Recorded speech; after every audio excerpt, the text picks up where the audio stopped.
আসসালামু আলাইকুম। তো আজকে আপনাদের একটা কথা বলবো, খুবই গুরুত্বপূর্ণ কথা। আপনাদের ফানির মধ্যে কোন গাছ মারা যায় না। অনেক ফার্ম, যাদের ফার্ম আছে তাদের তো গাছ অবশ্যই জরুরি লাগবে, কারণ গাছ ছাড়া তো গরু পালা অসম্ভব। গাছ মাছ বি লাগবে, অবশ্যই গাছ চাষ করতে হবে।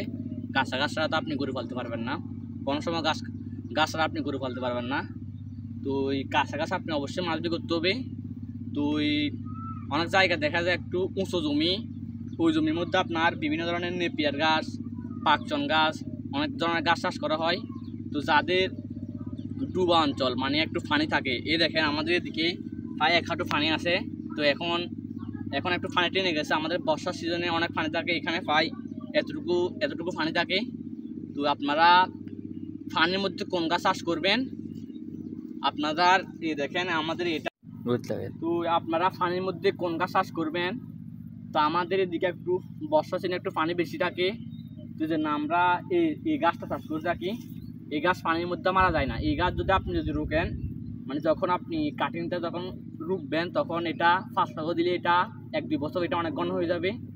তো এই আমাদের এই গাছটা দেখেন, এই গাছটা দেখেন, এটা একটা মানে খাদা, আপনার একটা খাদার মধ্যে পাশে আমরা করছি, এখানে অনেক পানি থাকে, তবুও দেখেন মাসাল্লাহ কিরকম ফলন হয়েছে। তো আপনারা এই গাছটা চাষ করবেন। এই গাছটার নাম হলো জার্মান গাছ। এই গাছটার নাম হলো জার্মান গাছ। আপনারা এই গাছটা যে ডোবা এলাকা যেগুলো আছে, নিচু জমি আছে, পানি বেশি থাকে, ওই জমির মধ্যে আপনারা এগুলো চাষ করবেন। জার্মান গাছ এগুলো পানির মধ্যে মারা যায় না, এগুলো পানির মধ্যে আর ফলন ভালো হয়। যত পানি বেশি থাকবে তত ফলন ভালো হবে এই জার্মান গাছটা। তো আপনারা এই জার্মান গাছটা চাষ করবেন। এই গাছটা পানির মধ্যে মারা যাবে না।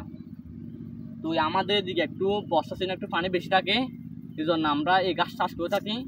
এই গাছটার নাম হলো জার্মান গাছ। আপনারা এই গাছটা চাষ করবেন পানির মধ্যে এই গাছ কনফার্ম মরবে না।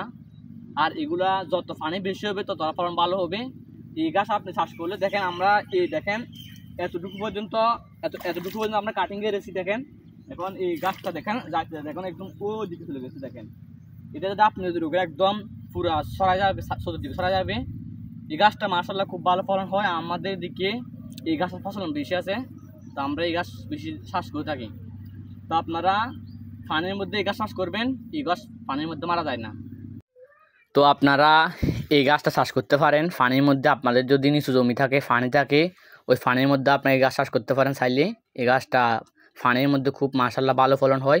তো আমাদের এদিকে এই গাছটা আমরা বেশি চাষ করে থাকি, অন্য গাছ আমরা চাষ করি না, কারণ আমাদের দিকে পানি থাকে, বর্ষার সিজনে একটু বেশি পানি থাকে, এই জন্য আমরা অন্য গাছ চাষ করি না, আমরা এই গাছটা চাষ করি, জার্মান গাছ।